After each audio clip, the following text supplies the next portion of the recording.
a belated welcome back to the South Coast Showdown.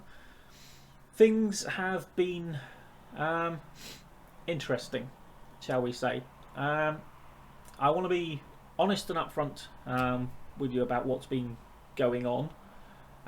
Basically, I've had at least 2 points in the last week or so where I have given very serious consideration to not continuing with the series.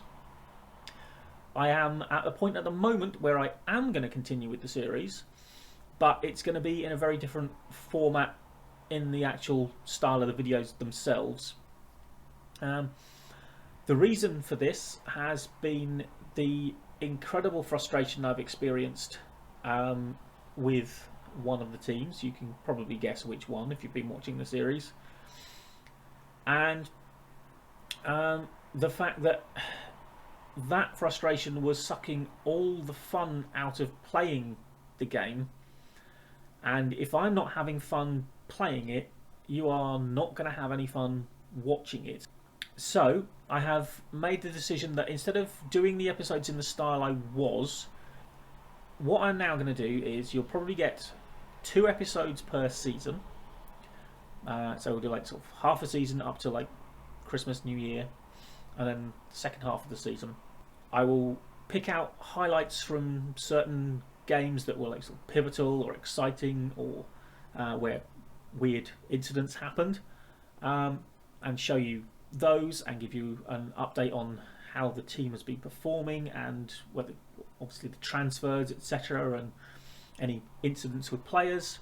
This will mean that whatever frustration I'm experiencing whilst playing, I can get out of my system before I have to record, and therefore I can give you more of me rather than me in an incredibly bad mood, which nobody wants to see, least of all me when I'm editing it.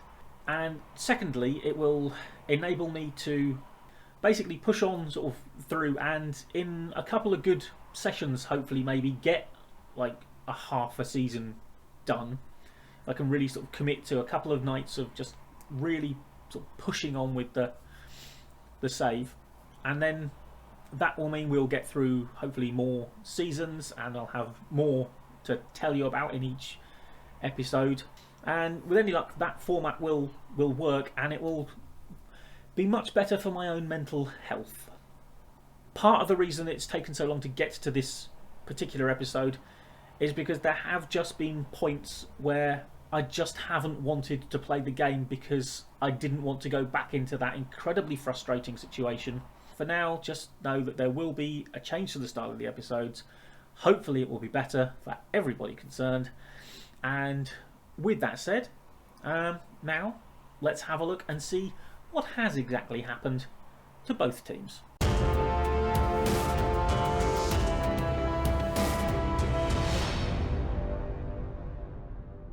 First things first, the reason for all the frustration. As you can see, Portsmouth have been relegated. If this would get off the screen, we can see by how much. 9 clear points. It's been an awful season. I had a spell in January and February where we lost every single game, 11 in a row. We had a spell of 1 win in 17 matches. Nothing I was doing was changing anything. We were conceding goals in the same way every single time, no matter what I tried to do to combat it. Eventually I changed the tactics and simplified them to the point where primary school children would be able to follow what was being asked of them. And that seemed to help, because those sort of like more simplified tactics, they weren't necessarily as bog basic as they are now for all 6 of these games, but they got more and more basic. And the last 6 games, our form was actually half decent. So yeah, we got through the frustration eventually, and it was simply because I was able to just keep ploughing on and not having to stop and record and try and calm myself down immediately. and I could just get on with things. And I think a little bit of it probably was the fact that I had just completely given up on Portsmouth and almost didn't care what happened to them, that I was able to just keep going and accept the losses in the end. And then I didn't get too excited about the wins, to be perfectly honest. But yeah, next season we've got a complete rebuild. Obviously, lots of people will probably be leaving this squad. Good riddance to an awful lot of them, I would imagine. We've got several people in on loan, so like Griffiths, Karoma, Dale, Scarlett. I don't think any of them will be back. It keeps on telling me to get Owen Dale back. Be very surprised if he wanted to come, to be honest. So this squad is going to need quite the overhaul. Financially speaking, our wage budget has been dropped from what it was. Not surprisingly, we've gone down a level. But our committed spending is considerably below what the new level is. So we should have room there. Might even be able to put a little bit of it into the transfer budget, which again has been slashed. But also, hopefully, we might be able to increase that transfer budget a bit because we've got players who aren't out of contract this season, I think, but who don't want to re-sign for us at the moment. So we'll be looking probably to try and get rid of them.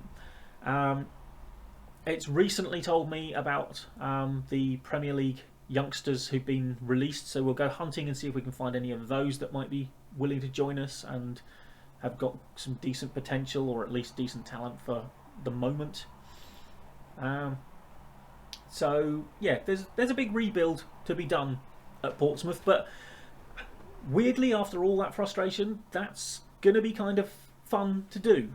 The daftest thing about it has been the fact that obviously at the end of this run of 11 games, I was told we came to an agreement with the board that I had a month to turn things, well, not turn things around necessarily, but improve the situation. We then had this month, which, we did win a game at last. But we finished it with a 4-0 home defeat by Port Vale in a game that we completely outpossessed them, outshot them, but never looked like scoring or winning. And at the end of that, the board told me that, yeah, they were happy that I had improved the situation. I don't know how. Since then, they spoke to me about the atmosphere at the club, and rather than making a promise that, oh yes, I will definitely fix it, I just basically, I can't remember quite what the response I gave them was, but ultimately they just sort of said, yeah, okay, fine, we're not gonna press this because we don't want to sour our relationship with you, sort of thing, which was just weird. I seem to have hit this point with the board where they just really don't want to sack me, no matter how badly we've done, which is a nice position to be in because it makes losing a lot easier to take because your job's not on the line and I don't have to create a third Trevor Skate. So yeah, it's kind of comforting in a way that the board seem to be willing to give me the time to get things done. So hopefully we'll get a good close season, we'll make some signings, we'll improve the squad, and part of the reason I want to go after those Premier League youngsters who've been released is obviously because I have described before, I think, the limiting factor of the 22-man squad that we had. I presume that's still the case in League 2. I'm not entirely sure. I haven't looked at the rules, although it never really explained them in League 1. But if that is still the case, then the more youngsters we've got, the better, because obviously they don't count in the squad. And we are going to be getting rid of some of our older guard. If we just go back to the squad. The likes of Michael Morrison, he is out of contract at the end of the season. We're not re-signing him. Tunnicliffe, he might be one of the ones we sell because he is considering his options, which basically means he doesn't really want to stay. He is 30, he's only going to start getting worse. And we can get that wage off the budget. And we've got a number of other players who are probably also, I mean, Ronan Curtis is considering his options. He's decent for this level, but I think he said that he's definitely not going to re-sign for us, so that's him gone. I don't know if these are all counted in the wages that are coming off the wage bill for definite. Clark Robertson is already hooked up to go. So yeah, there's going to be plenty of room for change. Louis Thompson is considering his options and probably is not going to want to return, which is a shame because probably would have quite liked to keep him, at least for a couple of years. Who else have we got considering their options? Saw someone else, Kieran Freeman, again 31. So we've got a lot of our sort of older players, which is good because obviously that's spots in that squad that are going to open up. So I can fill them with over 21s if I need to. But we will be looking at focusing more on youth for definite. So yeah, it's going to be quite a big rebuild. But then that's a lot of where the fun lies in the game, isn't it? So hopefully the summer, and if things go well in the first half of the season, hopefully that might be the rejuvenation that I need for this particular save. I'm just thinking off the fly here whether it might be worth doing like possibly 3 episodes a season and then sort of like doing a transfer special sort of thing, so you can see what's happened to the squad, and then do like half a season, so you can see how that squad did and how we then maybe tried to rebuild it. In fact, actually, it would be worth going sort of like to the end of the next transfer window, wouldn't it? I've just, like I say, off the top of my head. So, transfer special to the end of the next transfer window, so you can see how things have gone and how we've tried to do things in the transfer window, and then to the end of the season. 3 episodes a season, and I've just got to keep on plugging away at this and persevere. I don't want to give up on it. And I've come very close, but we are going to keep battling away, and we'll see what can be made of this Portsmouth squad over the summer. But enough about them. Let's have a look and see what's happening 20 miles down the road. As you can see, Saints have 4 games left this season, but a quick bit of maths will also tell you that we are basically going to finish somewhere between 11th and 13th. We are 8 points away from 10th, admittedly with a game in hand, but it would take quite a good run for us to get that high. We are 7 points ahead of 14th. They only have 3 games left. We can't finish any lower than 14th. So our season is, to all intents and purposes, done, which is why I was happy to come back here, have the Portsmouth season having finished. It's not been a bad season. I mean, I would imagine, certainly given the state of the current real-life Premier League table, any Saints fan would bite your hand off for 13th in the table right now. And a League Cup semi-final thrown in. So, yeah, we've done okay. We've had some very good days. We've had some bad days. But, that's mid-table for you, isn't it? It's up, down, it's all over the place. As for the squad, we have probably a number of changes that are gonna happen here. Obviously, Maitland-Niles will be going back where he's come from on loan. Theo Walcott will be leaving us. He's out of contract. I'm not re-signing him. Willie Caballero is going to retire. Gineppo is out on loan and has a mandatory fee at the end of that loan, so he'll be gone. I'm trying to probably move on McCarthy. Unlundulu doesn't want to re-sign for us now, so he will go. Teller, Vokins and Smallbone will all be coming back. Vokins will probably be moved on if we can. Livramento's got above himself wanting a new contract, which his performances this season have not justified in the least. So he's going to have to learn a bit of humility before he gets a new contract. He's got 3 years left on his deal, so I am in no hurry to give him any more money than he's currently getting. He can try and force a move if he wants. I will happily take the probably 40 million quid we can get for him at the moment. I know he's got fantastic potential, but he's going to have to start improving and justify that. Samuel Edozie I'll be glad to get back. He's going to be replacing Moy El Yanusi in the squad at left wing. and obviously he'll be behind Mr. Shelderup, who is the ninth best wonder kid in the world. So that's very nice to have. Especially as I went out and actually signed him. As like I say, he's the first wonder kid I ever have signed on this game. Jack Stevens will be coming back from loan, but probably won't be kept. Bednarek will also be coming back from loan, and I'm not quite sure what's happening with him because Aston Villa have an option to buy him. They can pay 15 million, but I don't know if I get the chance to turn that down if they trigger the option. I don't know if it's a case of if they want him for that, then they just get him for that, and I don't have any chance to turn that bid down. If I do have the chance to turn it down, I will be turning it down. I want Bednarek back here. Larios I'll be glad to get back because I think Dummett we will probably try and move on. He was more of a sort of stopgap because we didn't have any real backup at left back. But Larios will be back from his loan deal, and will be sort of like slotting in behind Perrault. Although we might obviously we will be looking to try and strengthen any given position we can. So it might be that we find a better left back than Perrault. Larios comes back and backs them up, and Perrault is moved on.